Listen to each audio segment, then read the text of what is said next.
100 ሺህ ብር ቢኖራችሁ ምን ታረጉበታላችሁ?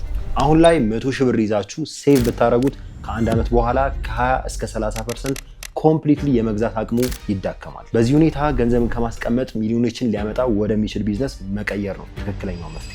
ስለዚህ በዛሬው ቪዲዮ 100 ሺህ ብር ካላችሁ ልትጀምሯቸው የምትችሏቸው 4 የቢዝነስ ሀሳቦችን ሼር አደርጋችኋለሁ። እነዚህ ስራዎች እኔም የሰራኋቸው ከዛ በተጨማሪ በአጠገብ ያሉ ሰዎችም አሁን ላይ እየሰሯቸው ያሉ ብዙ ገንዘቦችን ጀነሬት እያደረጉላቸው ያሉ ስራዎች ናቸው።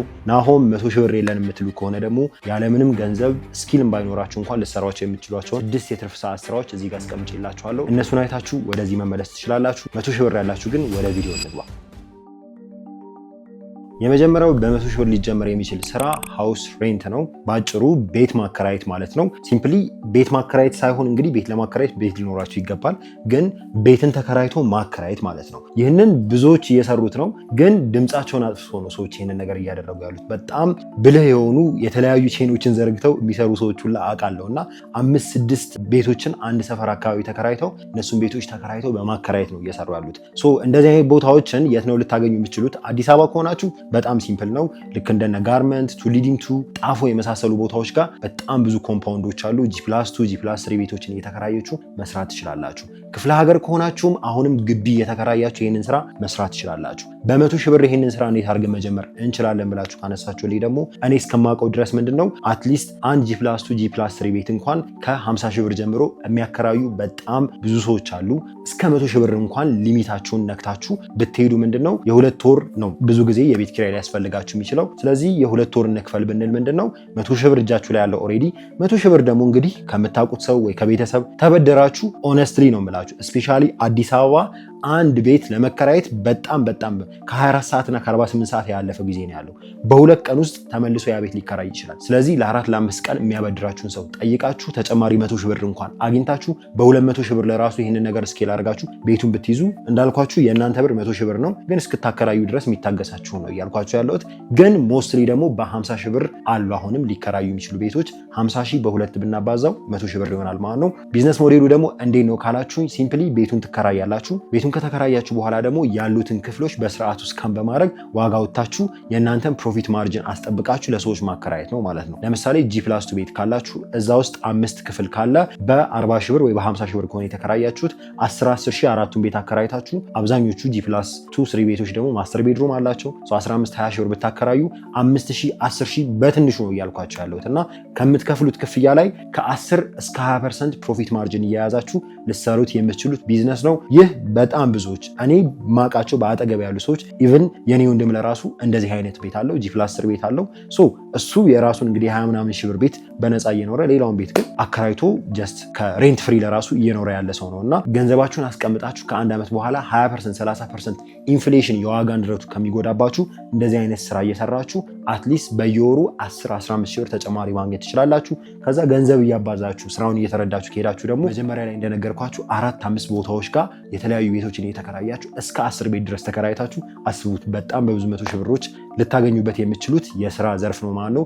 የመጀመሪያው ስራ የሚሆነው ተከራይቶ ማከራየት ነው። ሁለተኛው በ100 ሺህ ብር የሚጀመረው ስራ ሪሴሊንግ ነው። ሪሴሊንግ ጋር ስንመጣ እንግዲህ እኔ እዚህ ኒሽ ላይ እዚህ ዘርፍ ላይ ኤክስፐርት ነኝ ብዬ ነው ማሰቡ። ቢካውዝ ለረጅም ዓመት ያደረኩት ነው። አሁን ላይ ከ20 በላይ ሰራተኞች ያሉትን ቢዝነስ ኦፕሬት እንዳደረግ የረዳኝ ስራ ነው። ሪሴሊንግ ሲባል ምንድነው ሰዎች እየሸጡት ያለ እቃ መልሳችሁ ከነሱ ትንሽ ብር ጨምራችሁ መሸጥ ማለት ነው ባጭሩ። ይህም እንዴት ተደርጎ በ100 ሺህ ብር ይጀመራል ካላችሁኝ ኦንላይን ላይ ሊሰራ የሚችል ስራ ነው። ባጭሩ 100 ሺህ ብሯን እንዴት አድርገን ልንከፋፍላት እንችላለን? ለምሳሌ ስልክ ላይ ያስፈልጋችሁ ይችላል ይህንን ስራ ለመስራት እስከ 20 ሺህ ብር እንኳን ለስልክ ብታስቀምጡ። ከዛ በተጨማሪ ደግሞ ቲክታክ እንዲሁም የተለያዩ እንደነ ፌስቡክ፣ ኢንስታግራም ላይ ቪዲዮዎችን እየሰራችሁ ማርኬት ፕሌስ ላይ ፎቶ እያነሳችሁ ስለሆነ ምንድነው ልክ እዚህ ጋር እንደምታዩት ላይት ያስፈልጋችኋል። ለሷ ደግሞ ሪንግ ላይት ብትገዙ 8500 ነው 28500 ብር ሆነ። ከዛ ደግሞ ስታንድ ስልክ የምናስቀምጥበት እሱን ደግሞ ብንጨምር 5000 ብር አለ 30 ምናምን ሺህ ብር ማለት ነው። ከዛ ቀሪውን ደግሞ ፕሮዳክት እየያዛችሁ ስቶክ እየያዛችሁ ደግሞ መስራት የምትችሉት ነው። እንዳልኳችሁ ሱቅ መከራየት አይጠበቅባችሁም፣ የሆነ ነገር መስራት አይጠበቅባችሁም። ከቤታችሁ ሆናችሁ ትንሽ ክፍል ካላችሁ እዛች ላይ ፎቶ እየቀረጻችሁ በጣም በአጠገብ ያሉ ሰዎች አሁንም የሚሰሩት ስራ ነው። ይሄንን የ8 የ10 ሺህ የ12 ሺህ ብር ቤት ተከራይቶ ጠባብ ሩም ውስጥ እዛች ሩም ላይ ምንድነው የተለያዩ ፎቶዎችን እያነሱ ቪዲዮዎችን እየቀረጹ ፖስት በማድረግ እቃ ላይ 500 1 ሺህ ብር እየጨመሩ ምንድነው ትርፍ እያተረፉ ትልቅ ነገሮችን እየሰሩ ነው ማለት ነው።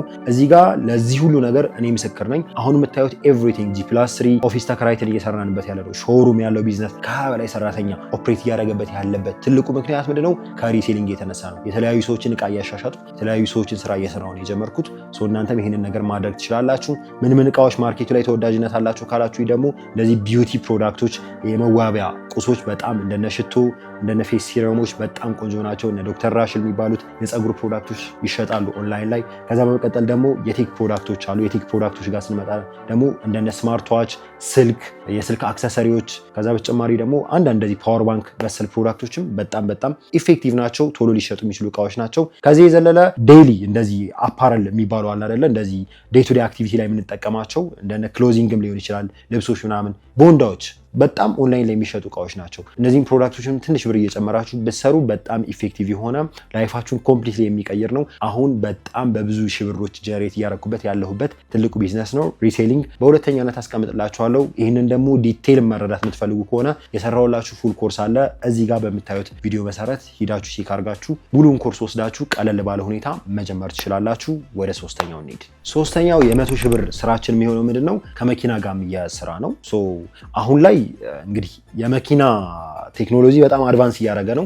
ስፔሻሊ ደግሞ የኢቪ ቴክኖሎጂ ወይም ደግሞ የኤሌክትሪክ መኪና ቴክኖሎጂ በጣም አድቫንስ እያደረገ ነው እና ቅርብ ጊዜ የኤሌክትሪክ ፕላስ የነዳጅ ሃይብሪድ መኪና ገዝቼ ነበር እና በዚህ ጆርኔ ውስጥ ያየሁት አንዱ ትልቅ ነገር ምንድነው መሰላችሁ? ምን ያህል ዲማንዲንግ እንደሆነ ነው። ባለሙያ ለማግኘት የሚሰሩ ሰዎችን ለማግኘት ቴክኖሎጂውን በስርዓቱ አንደርስታንድ የሚያደርግ ሰው ለማግኘት በጣም ረጅም ጊዜ ነው የፈጀብኝ። አክሰሰሪዎቹን ለራሱ በስርዓቱ ለማሟላት በጣም ነበር ሰፊ ጊዜ ወሰደብኝ እና በ100 ሺህ ብር የሚጀመር ቢዝነስ ነው ስላችሁ እዚህ የካር ሰርቪስ ውስጥ 3 ነገሮች አሉ። የመጀመሪያው ምንድነው የመኪና ኢንስፔክሽን ነው ወይም ደግሞ የመኪና ፍተሻ ማለት ነው። ስፔሻሊ ደግሞ ኤሌክትሪክ ነክ የሆኑ መኪኖችን መፈተሽ የምትችሉ ከሆነ ዝቅተኛው ገንዘብ ብታምኑ ባታምኑ 5000 ብር ነው። በጣም ነው የደነገጥኩት እኔ። ኖርማል የነዳጅ መኪናዎችን እኮ ጋራጅ ወስደን ስናስፈትሽ የሚከፈለው ክፍያ በጣም ዝቅ ያለ ነው፣ ግን ባለሙያ ለራሱ አይገኝም እንደዛ ማለት ነው። the first thing። ከዛ ሁለተኛ እዚህ ጋር ያለው ደግሞ ምንድነው መሰላችሁ? መኪናውን ከፈተሻችሁ በኋላ ደግሞ የመኪናውን ኤሌክትሪክ ወይም ደግሞ ኤሌክትሪክ ቻርጀር ኢንስታሌሽን አለ። ይሄም ዝቅተኛው 5000 ብር ነው በሚገርም ሁኔታ። ይሄንን ባለሙያ አተን ነበር ጀኑን ሊሉ የምላችሁ ማለት ባለሙያ ማጣት ብቻ አይደለም፣ አክሰሰሪዎቹን ለራሱ የሚያማክረኝ ሰው በጣም ነበር ተቸግሬ የነበረው። በስንት መከራ ከሳምንት ወር ከ10 ቀን በኋላ ነው ኢንስታሌሽኑ አልቆ ባለሙያ አግኝቼ ነገሩን የጨረስኩት ማለት ነው። ሁለተኛው ይሄ ነው። ከዛ እዚሁ ጋር ተያይዞ ደግሞ የጂፒኤስ ኢንስታሌሽን ነው። መኪኖች ላይ አሁን እያንዳንዱ ኦልሞስት በሚባል ሁኔታ ጂፒኤስ እየተገጠመ ነው ያለው። ሶስቱም በአንድ ላይ አቀናጅታችሁ መስራት የምትችሉ ከሆነ ደግሞ ብዙ ገንዘቦችን ጀሬት ሊያደርግላችሁ የሚችል ቢዝነስ ነው። በቀን ውስጥ ቁጭ ብለው እኔ እውነቴን ነው የምላችሁ ይዤ የመጣሁት ባለሙያ በጣም ያንግ ነው። ኦልሞስት እኔ እንጃ 20ዎቹ ለራሱ ይግባ አይግባ አምናሹ ያንግ ነው። መጣ እኛ ጋር አንድ ስራ ሰራ 5000 ብር ተከፈለው። ከዛ እንደገና ወደ ሌላ ስራ ሄደ 5000 ብር ነው አሁንም። ከዛ ሌላ ወደ ማታም አንድ ቀጠሮ እያስቀጠረ ነበር ማለት ነው። በአንድ ቀን ውስጥ እንግዲህ 3 ስራ ማለት ነው። በጣም ነው የደነገጥኩትና ትንሽ ሪሰርች እየሰራው ሲሄድ የሚያስፈልጉ ማቴሪያሎች አሉ። 100 ሺህ ብር የሚያስፈልጋችሁ ምንድነው? የመጀመሪያው የኢንስፔክሽን ማሽን አለ። የኤሌክትሪክ መኪና ፍተሻ በምትሰሩበት ሰዓት የሚያስፈልጉ አንዳንድ አክሰሰሪዎች አሉ። የኢንስፔክሽን ማሽኗ እንግዲህ እዚህም ይሸጣል። ከዛ በተጨማሪ ደግሞ ከውጭ ሀገር የሚያስመጣላችሁ ካለ በጀት አሎኬት አድርጋችሁ ለሱ መግዣ ይሆናችኋል ማለት ነው። ከዛ ለሰከንድ ቲንግ የሚሆነው ደግሞ ምንድነው? እንደነ ድሪል አለ። አሁን ኢንስታሌሽኑን በምትሰሩ ሰዓት ድሪል ያስፈልጋችኋል። ከ10 እስከ 15 ሺህ ብር ሊያስወጣችሁ የሚችል ነገር ነው። ከዛ አንዳንድ ቴስተር ማቴሪያል ሊኖሩ ይችላሉ። የኤሌክትሪክ ፓወሩን ቴስት የምታደርጉበት ባግ ሊያስፈልጋችሁ ይችላል እየተንቀሳቀሳችሁ ስለምትሰሩ። ከዛ እንደ አንጸባራቂ ያለ እስከ 3000 ብር ምናምን ሊያስወጣችሁ የሚችል ነገር። ኦቨርኦል 100 ሺህ ብር አይሞላም፣ ግን በ100 ሺህ ብር በጀት ውስጥ ምንድነው እነዚህን እቃዎች ገዝታችሁ ከዛ ደግሞ አንድ የኤሌክትሪክ ቴክኒሻን ጋር ሄዳችሁ ትምህርቱን ከተማራችሁ በቀላሉ ልትሰሩት የምትችሉት አይነት ስራ ነው። በ100 ሺህ ብር ዴይሊ ነው እንግዲህ 5 ሺህ ብር ኦልሞስት አቨሬጅ እንሰራለን ያለኝ ልጁና እንግዲህ በ100 ምናምን ሺህ ብሮች ጀነሬት የሚያስደርግ ነገር ነው። ስኪል ያስፈልጋል ግን አለ በጣም ብዙ የሚያስተምር ሰው አለ። ትንሽ ጊዜ ተምራችሁ ከዛ ደግሞ ከባለሙያዎች ደግሞ አብራችሁ ሰርታችሁ እንደ ኢንተርን 100 ሺህ ብር በጀት ካላችሁ እያደገ መሄድ ነገር ነው። ወደ ትልቅ ቢዝነስ ማስፋት የምትችሉት ነው። ኢቭን የራሳችሁን መኪና መሸጫ ለራሱ ማስከፈት እስከሚያስችላችሁ ደረጃ ድረስ ይወስዳችኋል። እንደነ ሚኪ ያወቀ ካር ጆርናሊስት ጎሳ የሚባል አለ፣ ማየት ትችላላችሁ ዩቲዩብ ላይ ወይም ደግሞ ቲክታክ ላይ ገብታችሁ። እነዚህ ሰዎች የጀመሩት ምንድነው ኢንስፔክት እያደረጉ ሰዎችን እያገዙ ጥቃቅን ነገሮችን እንደዚህ ቴክኒካል ነገሮችን እየሰሩ ነው። አሁን ግን ትልቅ ነገሮችን እያከናወኑ የሚገኙ ዶሚናንት የሚባሉ የካር ኤክስፐርት መስፈርቶች ናቸው። ሶ መካኒክ መሆን አይጠበቅባችሁም። ጀስት ኖርማል ሰው ከሆናችሁ ቴክኖሎጂ ስልክ በስርዓት የሚገባችሁ ከሆነ ካር ሰርቪስ ሪሌትድ ነገሮች ደግሞ በትልቁ ገንዘብ ሊያስገኙላችሁ የሚችሉ የቢዝነስ ሴክተሮች ናቸው። በሶስተኛነት ይህንን አይተናል። ወደ አራተኛው እንግባ። አራተኛው አሁን ካነሳናቸው የቢዝነስ አይዲያዎች አንጻር ትንሽ ኮመን ነገር አለው፣ ግን እስቲል ብዙ ሰው እየሰራበት አላየሁም እና ብዙዎች ገንዘባቸውን አላግባብ የሆነ ቦታ ላይ ያወጣሉ። ግን እኔ ስትሮንግሊ ሪከመንድ ማድረገው አንድ ሰው 100 ሺህ ብር በጀት ካለው የላውንደሪ ሰርቪስ መስጠት ቢጀምር በጣም ኢፌክቲቭ ነው ብዬ አስባለሁ። ይህም እንደዚህ መውጫ የሆኑ ቦታዎች ለምሳሌ አዲስ አበባ ከሆነ ክፍለ ሀገርም እንደየቦታው አንግል እያያችሁት፣ ግን አዲስ አበባ ከሆነ ለነቱ ሊዲምቱ ጣፎ ከዛ በተጨማሪ ጋርመንት ወደነ ቤተል መስመር አካባቢ አለው አይደለ 4-5 በሮች አለው አይደለ መኪና ትልልቅ መኪኖች የሚንቀሳቀሱበት ፕላስ ደግሞ ኮንዶሚኒየም የበዛበት ቦታዎች ሰው የሚኖርበት እንደነ ኮዬ አይነት ቦታዎች ጋር እነዚህ ጋር አነስ ያለች ቤት ተከራይታችሁ 20 ሺህ ብር ቤት እንኳን በጣም ሰፊ በጀት ወስዳችሁ ማለት 2 በ2 ወይ 3 በ3 ምትሆን ትንሽ የቤት ተከራይታችሁ ከዛ ስቲከሮችን አሰርታችሁ የተለያዩ ስልክ ቁጥራችሁን እያስቀመጣችሁ በተለያየ ቦታ ብትለጥፉ ሰዎች አድራሻ እየጠየቁ ይመጣሉ። ማሽኑ ደግሞ ከ50 እስከ 60 ሺህ ብር ባለው ቆንጆ የሆነ የላውንደሪ ማሽን ታገኛላችሁ። እዚህ ጋር በምትመጡበት ሰዓት ደግሞ ምንድነው በአንድ ማሽን ነው ሁሉ ነገር የሚጀመረው። አንድ ማሽን እንትን ትላላችሁ። ከዛ አንዳንድ ዲተርጀንቶች ያስፈልጋሉ አይደለ ሳሙናዎቹ ምናምን ማጠቢያ ማቴሪያሎች ያስፈልጋሉ። እነዚህን ደግሞ ከቀሪውን ብር እዛ ጋር ተጠቅማችሁ አሟልታችሁ ምንድነው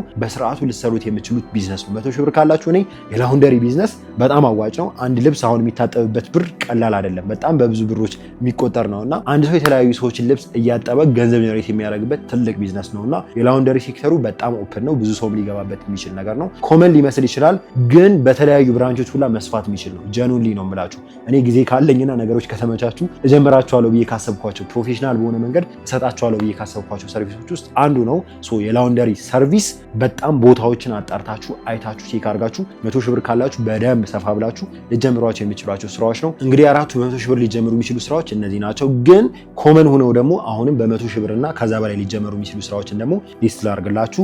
የመጀመሪያው እዚህ ጋር የሚሆነው ምንድነው የስናክ ኪዮስክ ነው። ያ ማለት ነው ቺፕስ እርጥብ ምናምን መንገድ ላይ የሚሸጡ ሰዎች አሉ አይደለ? ምንም ዝቅ ማለት ምናምን የሚያስብል ነገር የለም። ከዚህ ተነስቶ ትልቅ ነገር አቺቭ ያደረጉ ሰዎች አሉ። ሶ ኪዮስክ እነዚህ የስናክ ኪዮስክ መጀመር ትችላላችሁ። ከዛ አነስ ያለ ጁስ ቤትም መከፈት ይችላል። በትንሽ ብር 100 ሺህ እስከ 150 ሺህ ብር ድረስ ኤክሲድ ማድረግ የሚችሉ ከሆነ መስራት ይቻላል። አዲስ አበባ ክፍለ ሀገር ውስጥ ደግሞ ምንድነው የሞባይል አክሰሰሪ ቤቶች አሉ። ትንሽ በጀት ሊጠይቃችሁ ይችላል። እነዚህ ናቸው ኮመን ናቸው፣ የተለመዱ ናቸው። ብዙ ቦታ እየተሰሩ ያሉ ስራዎች ቢሆኑም እስቲል ግን ገንዘብ የሚያስገኙና በጣም ትልቅ ነገሮችን የሚጠይቁ ናቸው። ከዚህ በተጨማሪ ደግሞ እንደነ ኮፊ ሾፕ ከዛ ደግሞ ቦንዳ እንደዚህ ልብስ ሪሌትድ ነገሮችን በትንሽ በጀት ልጀምሯቸው የሚችሉ 2 በ2 ቤት አሁንም መገናኛ መሀል ላይ ተከራይታችሁ ክፍለ ሀገርም ሐዋሳም ሊሆን ይችላል የሆነ ቦታ ተከራይታችሁ የቦንዳ ልብሶችን ብቻ እየሸጣችሁ ገንዘብ ይተረፋል። ሶ 100 ሺህ ብር በጀት አውጥታችሁ እንግዲህ 10-20% ፕሮፊት እያገኛችሁ 20 ሺህ 30 ሺህ ብር እያተረፋችሁ እየሄዳችሁ ደግሞ ወደ 100 ሺህ ብር እንዴት አድርጌ መሄድ ይችላል ብላችሁ የምታስቡ ከሆነ እዚህ ጋር እንዴት አድርጋችሁ የመጀመሪያ 100 ሺህ ብራችሁን አሁን የምትሰሩትን ስራ እየሰራችሁ ማግኘት እንደምትችሉ የሰራው ቪዲዮ አለ። እሱን አይታችሁ የምትሰሩትን ስራ እያሰፋችሁ እያባዛችሁ ገንዘብ ጀነሬት ማድረግ ትችላላችሁ ማለት ነው። በቀጣይ ቪዲዮ እንገናኛለን። መልካም ሳምንት።